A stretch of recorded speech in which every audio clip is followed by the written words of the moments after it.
Obviously, a lot of people think Cthulhu when they think Lovecraft, but for those who have gone deeper into his catalog than Call of Cthulhu, Free League just put out the most incredible 2-volume rendition of what I consider to be Lovecraft's absolute best at the Mountains of Madness. The slim, huge volumes were published in 2021, and importantly, they were illustrated by concept artist François Baranger, the freakishly talented artist and writer who illustrated Free League's first Lovecraft storybook, Call of Cthulhu. This video is largely a page through of the physical books themselves and a recap of the story and a discussion of the illustrations. There will be spoilers, but the story was published 86 years ago, so there you have it. But first, let's talk about our sponsor for this video. Other Earths is a cooperative tabletop role-playing game designed for 2 or more players, set in a science fantasy multiverse in which a puritanical empire of elves has invaded several other timelines, destroying or conscripting every civilization. Players take on the role of mercenaries who have had their souls transplanted into genetically modified clone bodies called carbons, fighting a desperate day-to-day battle for survival in the refugee city of Muye. This unique setting allows the seamless incorporation of nearly any genre. This handbook utilizes Infinite Odyssey's D6 system, which is both classless and levelless. In this system, character growth occurs through the learning of new spells and abilities, which can change the way players interact with the world and help resolve conflicts. Players can choose from a list of over 150 spells and abilities, and equip their characters from a list of over 250 items, offering limitless variations in gameplay styles. I've left a link below to where you can find Other Earths on Kickstarter and back it. Alright, now back to the video. I got a million things to say about H.P. Lovecraft, but I'll try to just will it down to just one thing. I want to address his racism and bigotry. It's true that he was a racist bastard, and it was plainly evident in his earlier stories. But he was pen pals with a lot of people, and it was said that he wrote over 100,000 letters in his lifetime. In some of those letter exchanges, some of his more open-minded friends were actually able to persuade him away from his racist ideals in his later years. And you can see that in his later works, which are devoid of the racist nonsense. That raises a pretty important question about cancel culture and redemption. It's easy enough to reject Lovecraft and his work because of those awful racist passages in his earlier stories to just cancel him entirely. But what if someone like him came around later in life? That sort of complicates things because canceling is easy, but discerning between a person's earlier ignorance and their later enlightenment and juxtaposing that against their entire body of work requires more mental work. If you're willing to put the work in, consider At the Mountains of Madness. It was Lovecraft's third short novel and widely considered his best. He wrote it in the early 1930s, and it was eventually published in 1936 in the publication Astounding Stories. Considering that Lovecraft died a painful death on March 15, 1937, this story happened to be one of his last, which means he was already the more evolved, enlightened version of himself. So with that in mind, you won't see any nasty racism in this story. You will see a healthy dose of misanthropy, which is essentially the bedrock of Lovecraft's work. There's one passage in particular that I found pretty delightful in this regard. Let's just dive in. The 2 books are huge, first of all. They run 262 millimeters by 350 millimeters, or about 10.75 inches wide by 14 inches tall. They come with dust jackets that feature some of the artwork from the inside, and without the dust jackets, you see a faint dark shadow of some different illustrations. There aren't even page numbers in the book because it doesn't matter. These artifacts are all about presentation and having the experience of reading and indulging in the illustrations. Free League made the decision to split the story into 2 books, presumably to keep the book from being too heavy. That way they remain light and readable. Incidentally, they are sold individually or as a set, although I'd strongly recommend buying both if you're interested at all. Just owning one volume would be really weird.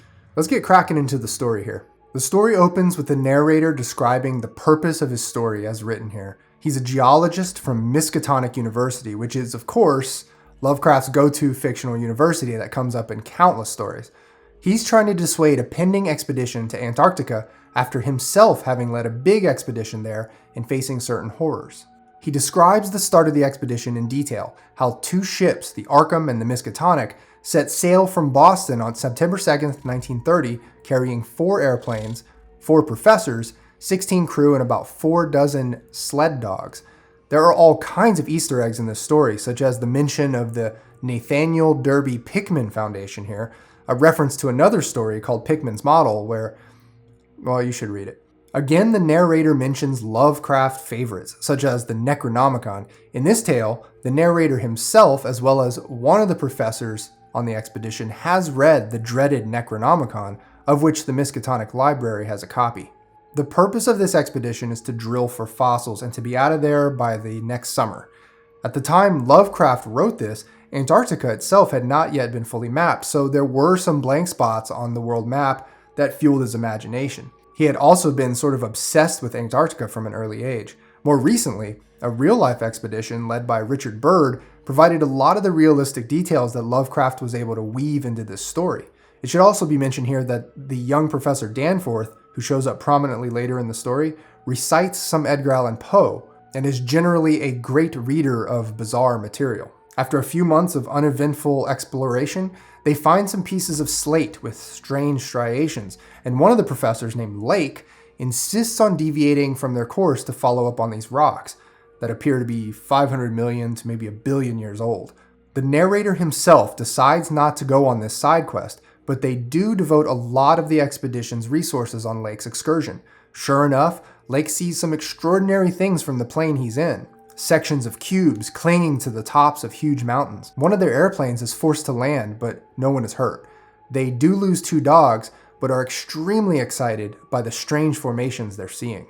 They're also seeing perfectly straight square blocks of stone, and here Lovecraft makes mention of the paintings of Himalayan landscapes by Russian artist Nicholas Roerich. The point is made over and over in the story that this mountain range they come upon is gargantuan in size. The narrator and the 5 men who remain behind start receiving radio messages from Lake's sub-expedition that got them very excited. Apparently Lake and his men had drilled down and discovered a cave.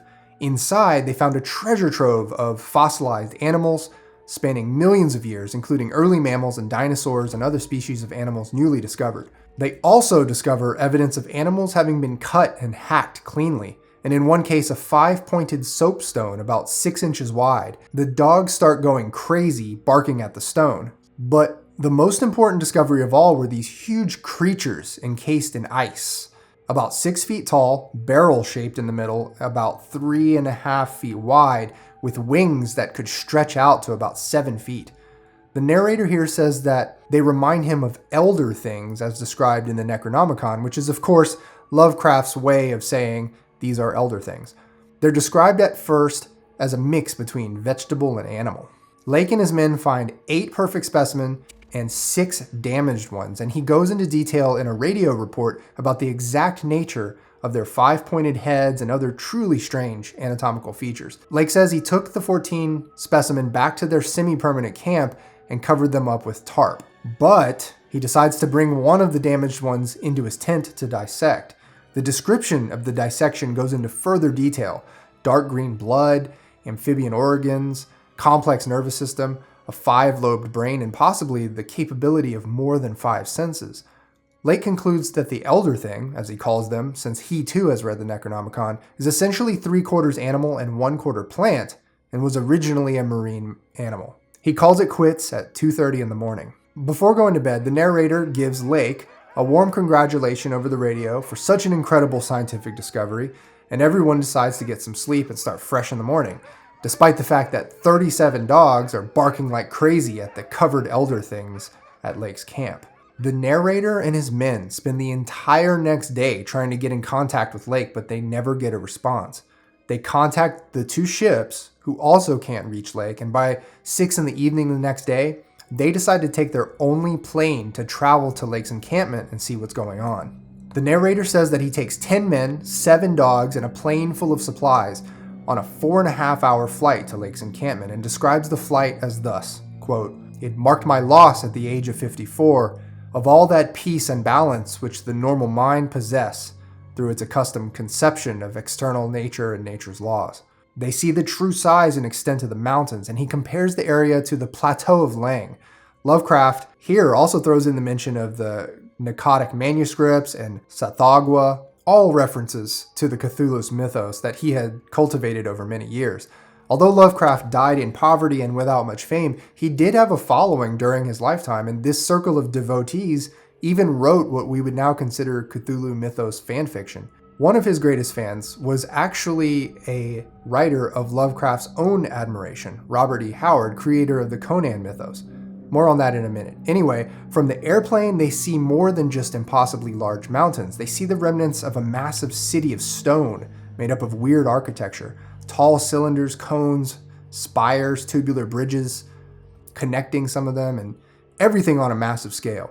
When they finally get to Lake's camp, it's completely devastated and overrun with snowdrifts, as if the mother of all snowstorms has hit it.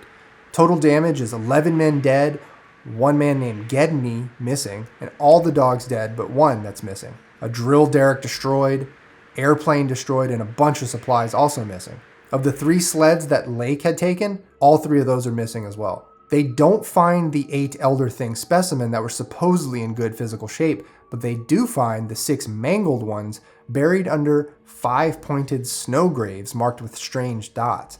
They decide to retreat back to their old base after a long search for Gedney, and also make the decision to tell the world that a snowstorm was what took out Lake's camp, even though what they witnessed there told a very different story. Lovecraft here speaks through the narrator one of the most delightfully misanthropic passages, saying, quote, that less than a fortnight later we left the last hint of polar land behind us, and thanked heaven that we were clear of a haunted, accursed realm where life and death, space and time have made black and blasphemous alliances in the unknown epochs, since matter first writhed and swam on the planet's scarce cooled dust. Actually, that's more than misanthropic. It's more akin to nihilism. I'm not much of a nihilist myself, but it's always fun to see it expressed with such eloquence. It's at this point that the narrator lurches into what they really found at Lake's camp. In short, they found the 11 men and dozens of dogs dissected in all kinds of strange ways, their organs removed and salt sprinkled all around. They also found tin cans opened up in a bunch of inexplicably odd ways, and strange slashings of furs and tents, with critical supplies all stolen, along with Gedney and a dog missing. One of the men is found very crudely dissected, and the narrator's men all want to believe that it was Gedney who had gone insane and done all this, but he says that pretty much no one believed that. Despite the horrors, the narrator and the young professor named Danforth decide to fly back into the strange territory the next morning, just the 2 of them. This is the final venture into the Mountains of Madness, where all the crazy happens. As they fly into the range, they see an endless city of black stone, tens or hundreds of millions of years old. Lovecraft does an admirable job here of explaining exactly what kind of strange features the architecture has, whereas with his earlier writings, he was more likely to just describe ancient architecture as blasphemous or non-Euclidean. Here you really get a feel for how the architecture is non-human in origin, and as they fly over the city, they hear a sort of musical whistling or piping that seems to resonate from the thousands of cave entrances below. Again, there is mention of the Plateau of Lang, and just for good measure, the Migo, and even Lovecraft's first short story about the abominable snowman. He also mentions, quote, Hyperborean legends, which in this case are very likely a nod to Robert E. Howard's Conan universe. The descriptions are quite detailed, but it's worth mentioning here, if I haven't mentioned it already, that Baranger's illustrations breathe all new life into the story. His depiction of the city here is spot on. You can see the plane flying overhead here as the point of view is from down below in a purely cinematic vantage point. If Hollywood ever finally got around to making a movie out of this story, these would be the go-to concept boards to start from. And again, another cinematic shot watching the plane fly over the ruined city. A 5-pointed tower behind, and up ahead a massive domed ruin. Lovecraft's narrator describes it as, quote, here sprawled a Paleogean megalopolis, ranking with such whispered pre-human blasphemies as Volusia, Rillier, Ib in the land of Imnar, and the nameless city of Arabia Deserta. Again referencing some of his own previous mythos creations. When the narrator and Danforth finally land, they ditch the heaviest of their furs and decide to leave a torn paper trail behind them. Since the winds are weak where they are, they figure the paper bits won't fly away. The 2 men trek for half a mile to get into the city proper, and are surrounded by an endless series of strange features and architecture, nothing matching with anything from human history, and hardly any repetition except for a constant motif of 5-pointedness. The details of the city go on and include a gargantuan 5-pointed castle or rampart in frosted ruins. Again, Baranger does Lovecraft's descriptions ultimate justice. creating the perfect illusion of cold sunlight on the surfaces and the appearance of the two men as tiny intruders in the bottom of the page. It's worth mentioning that the ground that they walk upon is actually quite a bit higher than the city's original ground level, since millions of years of glaciation and impacted snow and ice has risen the ground up 20 or 30 feet in a lot of places. So as they try to enter this one massive structure, they encounter a sheer drop. Nevertheless, they are able to find another way to get in, a 15-foot tall stone portal, pitch black inside. And it's at this juncture that Volume 1 ends and we move to Volume 2. As they descend into the interior, they encounter what is described as labyrinthine complexity, with countless rooms of all shapes and everything just odd and massive. They can't help but note that all the rooms and hallways are stripped of almost everything, as if the city were willfully abandoned by its inhabitants. It's mentioned here that the two men begin to see another pattern in the city, and that's of continuous horizontal bands of carved murals along the walls, both inside and outside of buildings. The carvings are described as awesomely informative and convey a large proportion of evident history, but also of various subjects like astronomy and mathematics. It's the history that intrigues the narrator the most, and they come upon the ultimate truth of the city. One, it was built by the Elder Things, or Great Old Ones, as if there was any doubt whatsoever at this point. And two, they came to Earth when the planet was young. Three, there were Great Old Ones on other planets, going back millions or even billions of years, and even in other galaxies and inconceivably other universes. But no one mural tells the whole story, just snippets of a complete history. The exposition borne by the murals continues, and the narrator reveals that these Elder Things rarely died by violence, and they reproduced by spores, and only very rarely reproduced. They preferred organic food, especially animal meat, and evolved to live on land and raise herds of animals for food as the continents formed from the oceans. They had a complex form of government and extensive commerce, and some mining and some limited manufacturing.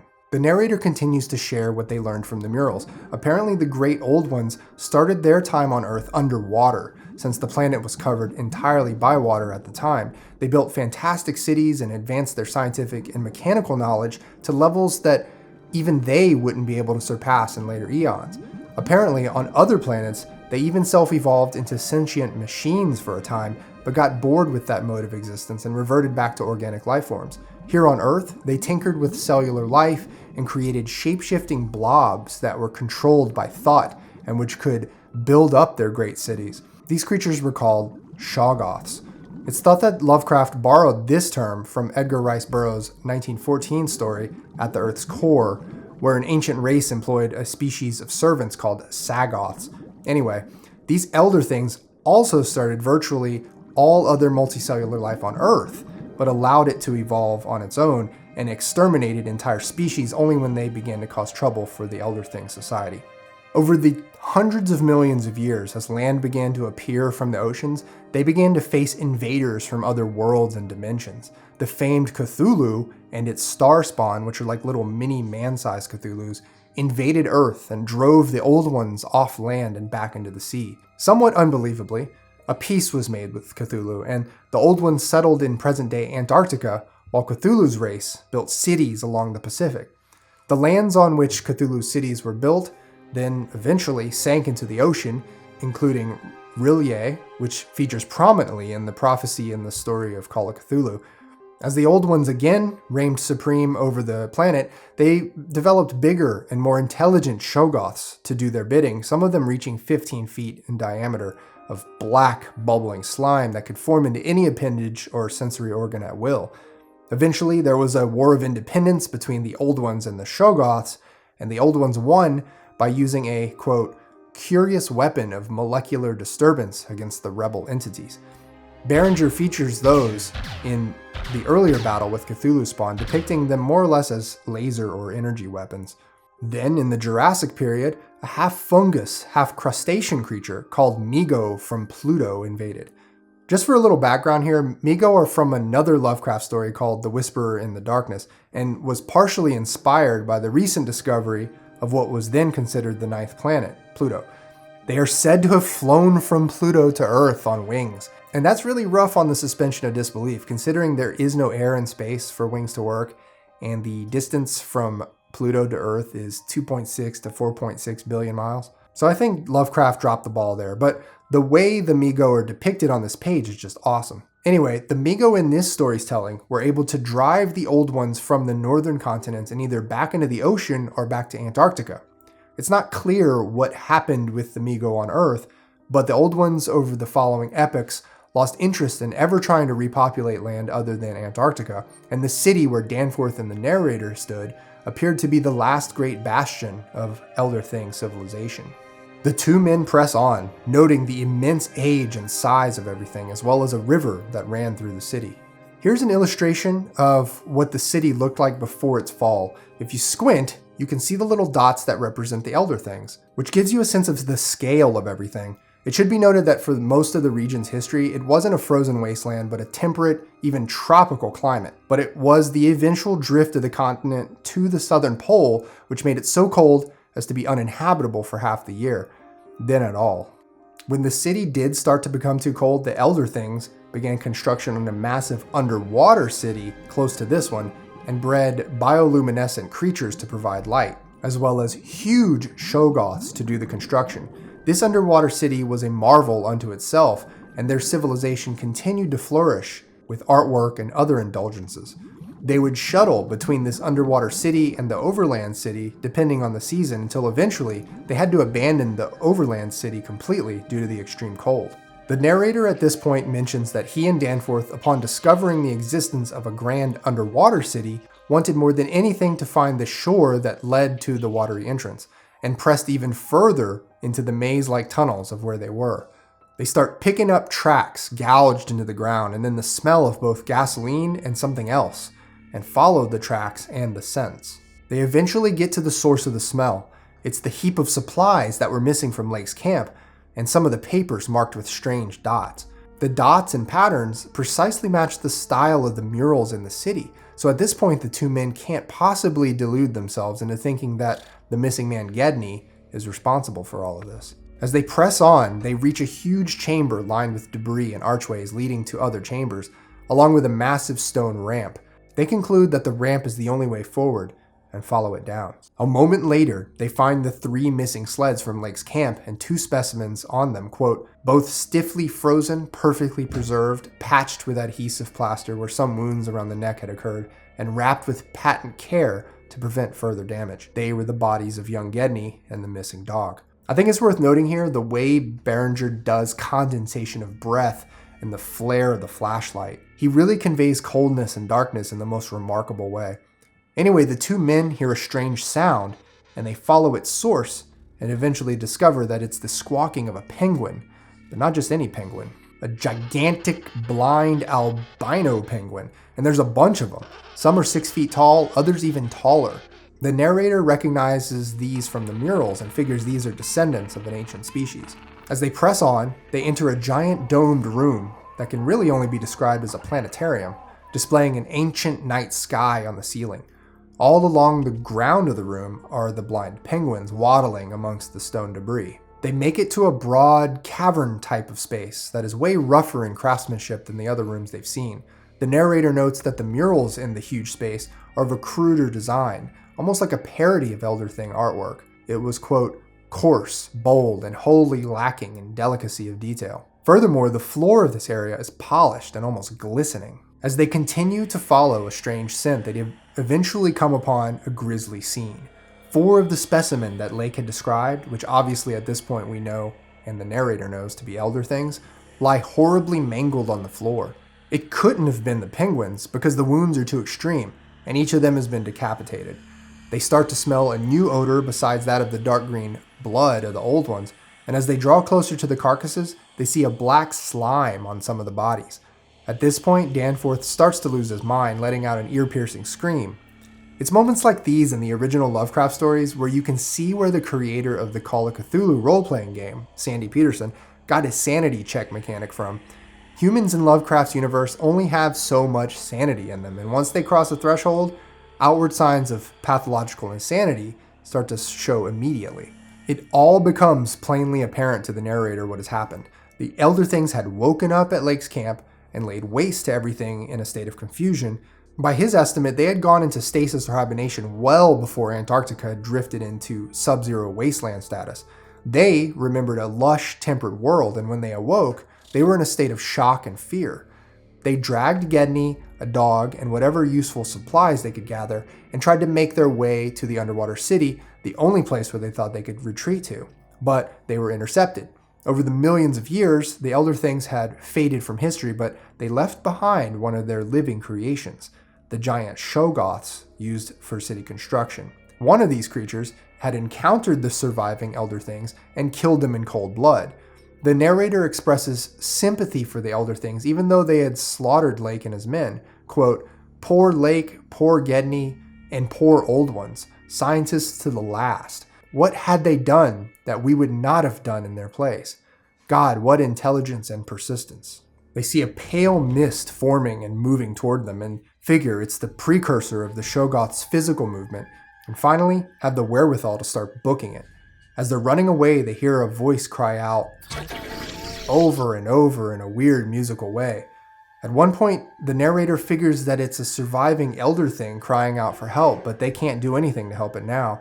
They're just hoping that the penguins they're running past will slow down the Shoggoth behind them. The chase continues for a time as the two men are barely able to backtrack their path. Danforth's mind is all but completely gone at this point. They look back at one point and see the Shoggoth bursting through a tall portal. Quote, "The nightmare plastic column of fetid black iridescence oozed tightly onward through its 15-foot sinus, gathering unholy speed and driving before it a spiral, re-thickening cloud of the pallid abyss vapor." The narrator realizes that the sound that they were hearing was coming from the Shoggoth, but it was merely parroting the voice of the now dead Elder Thing. The narrator describes their narrow escape and muses on the horror of it all. Danforth is all but a blubbering mess at this point, but they're both alive and unharmed. At one point, they're able to look down upon the city from on high and see something that terrifies them all the more. The massive mountains in the distance that symbolize to them everything horrible about the place. As they fly away, they hear the musical piping of the winds playing over the cave mouths, and Danforth whiffs one last sanity check as he looks down at the city below. He freaks out so bad that the narrator almost loses control of the plane.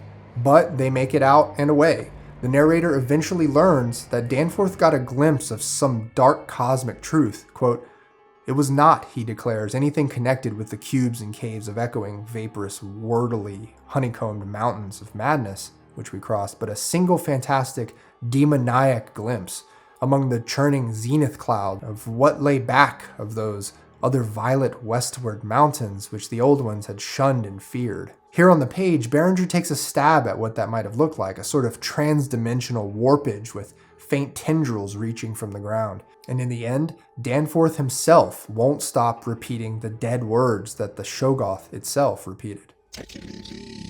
And there it is, one of the greatest works by Lovecraft and literary horror generally, accompanied by a spellbinding series of photorealistic paintings by François Baranger, presented in two massive but light folio-sized hardbacks.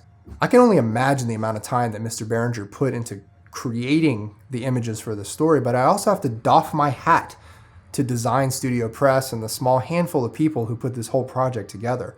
One of the greatest features of this book, as I'm sure you've noticed, was the text emphasized in larger, bolder typeset.